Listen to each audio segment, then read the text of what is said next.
like Max, it's just ridiculously surreal. Like, I don't really know how else to say it. It's kind of like, yeah, I've lived in this city all my life, and I've loved this festival. I think it's one of the best festivals in the world. Like, I've queued up for tickets when tickets have sold out. I religiously go every single year. So the fact that, we have a film at the festival, a feature film, and, I'm even talking to people like you, is just like mad. What Michael Jordan was able to do was take it to that Babe Ruth place where basketball had become ingrained in the country's entire consciousness. Often when I talk to directors, especially first-time directors, they've all been working in the game for ages, and these projects are like, they become passion projects that you fund yourself, you take breaks, and you raise more money to keep going. This has been over 5 years in the making. So the first thing I want to ask you is, what kept you so passionate, and for you to not just, I'm sure you had some naysayers around you saying, Yemi, what are you doing? Just leave it. I mean, what was the defining factor that kept you so focused and wanting to get it out? It was the fact that we loved the story, and we knew that we could tell it with autonomy. And when I say autonomy, I just mean that we didn't have the backing of a production company. This film was made completely independently. So, it kind of lived or died by, with our contribution to it, So it always felt like, well, let's just go and make it. And that was always our thinking. We always had that get up and go to sort of like go and make the film. And I think the better contributor we got on board, in terms of like the caliber of the contributors, that that was a massive kind of like boost, to get some of the people that we did. And it was almost like, it was the thing that told us that we were doing on the right track, basically. One Man and His Shoes. The title itself, like, everybody's going to have a story, right?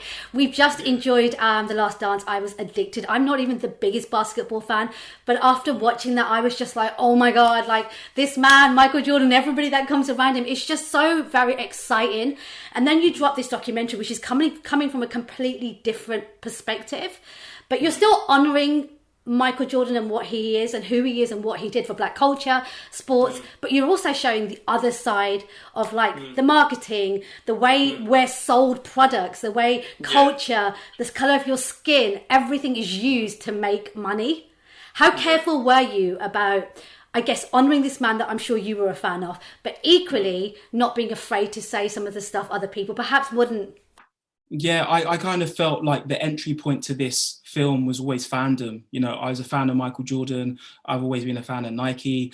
I've always been a fan of like the genius of Nike when it comes to marketing. So that was always the entry point. So I knew that it would be kind of like this, this big sort of like multifaceted, like complex, like exploration of this subject. But in terms of like the third act of the film and the darker side, I just knew that, I'd known from, a teenager in South London that, that was always part of the legacy of the sneaker. Like, I remember hearing about, kids on the subway in New York getting robbed for their Air Jordans. It had always been a part of this iconic shoes history and legacy. So it just felt like a responsibility to present all of the facts and then just leave it to the discretion of the viewer to make up their own mind.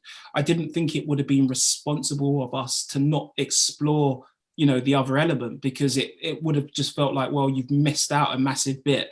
And yeah, it's not a nice bit, but like you've missed it out. And I never wanted to be sort of like, almost like tarred with that. I didn't want the weight of that.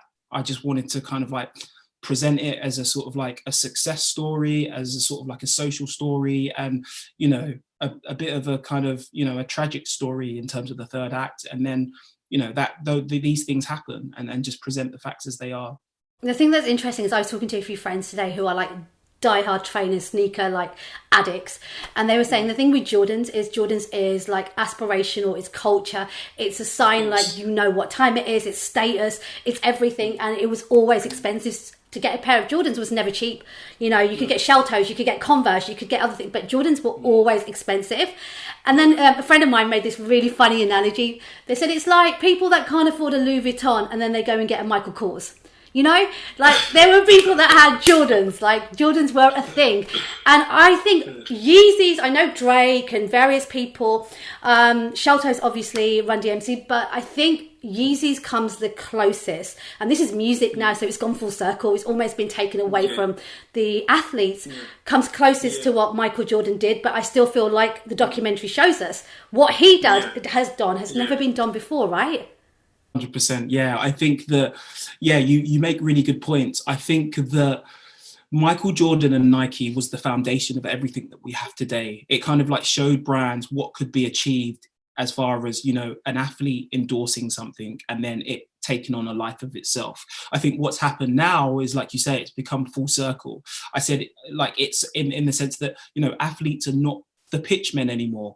Musicians are the pitchmen. If you kind of think about, Travis Scott's collaboration with Air Jordan, you could go onto StockX and try and get a pair of Travis Scott Air Jordans, and that will set you back thousands of dollars. Like, athletes are not just pitchmen anymore. Musicians are, and I think musicians basically can't be censored per se, like Travis Scott is employed by Nike to have that collaboration because he's Travis Scott. He doesn't have to say a certain thing or toe a company line.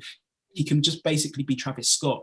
And I think brands have realized that. They realized that, we need multiple personalities endorsing and sort of like selling our stuff to kids. And a way to sort of like make that connection is to sort of like make a connection with a musician that has an intrinsic link to youth culture.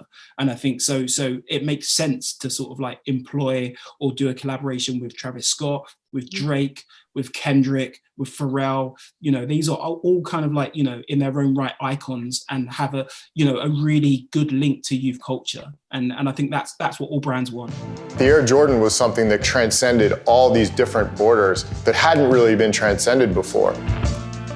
In a way, even though sometimes people think Kanye is this crazy man, maybe it's the way he goes about stuff. Most of his points actually are pretty valid. It's just the way he perhaps makes them.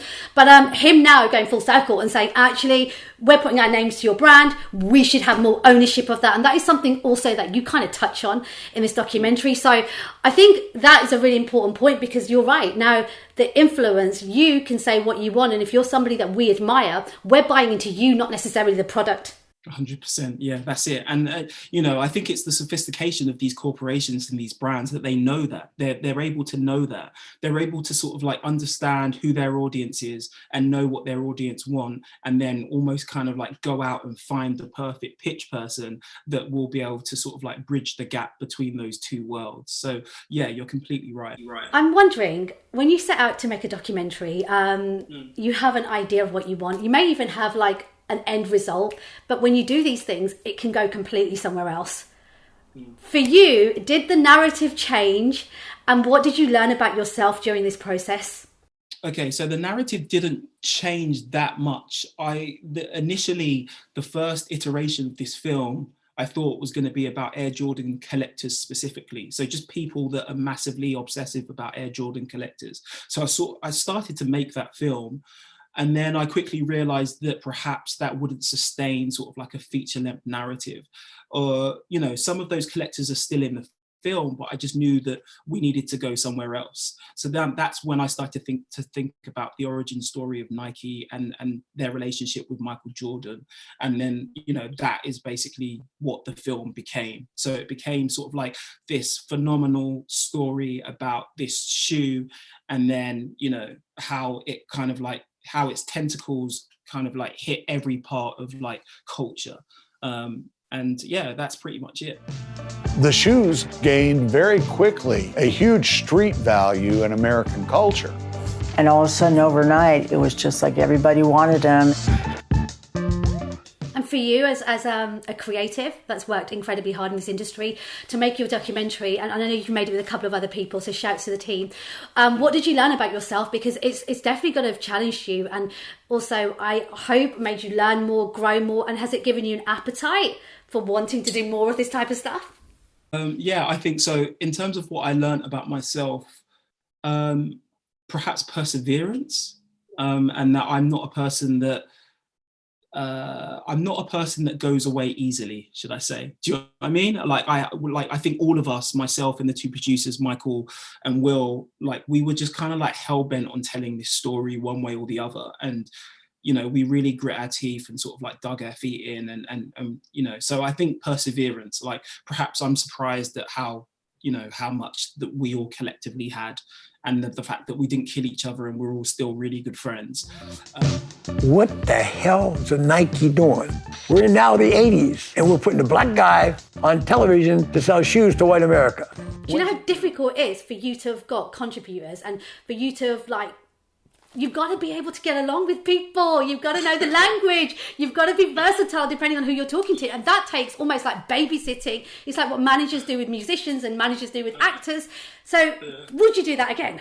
Yeah, 100%. It's all I've ever wanted to do, which is why we made this film. You know, I've always wanted to make a feature-length film for like a number of years, but I was aware that, you know, no one was going to come along and give me a pot of money and say, here you go and make your feature-length film. So I knew that we would have to basically do it ourselves.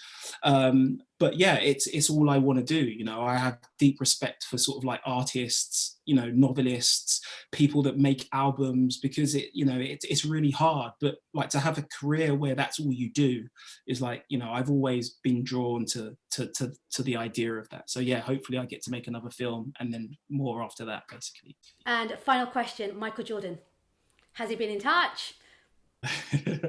He hasn't been in touch. I think I saw his son talk about it on Twitter. Okay.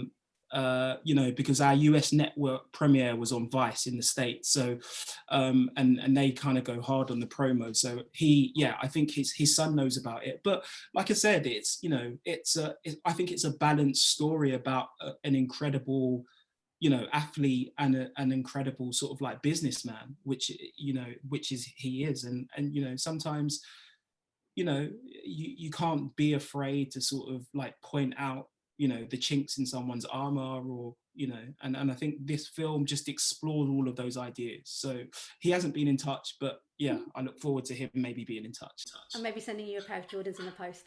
Yeah. Listen, awesome to talk to you. Enjoy this whole week. And hopefully we get to have a big screening in London when the cinemas are open again. Exactly. Good to see you, Max. Take care. Take care. Bye. If the Air Jordans are in the image of Michael Jordan, shouldn't he have some say about what's going on? I am in no way, shape, or form blaming Nike for my son's death, but they can say something.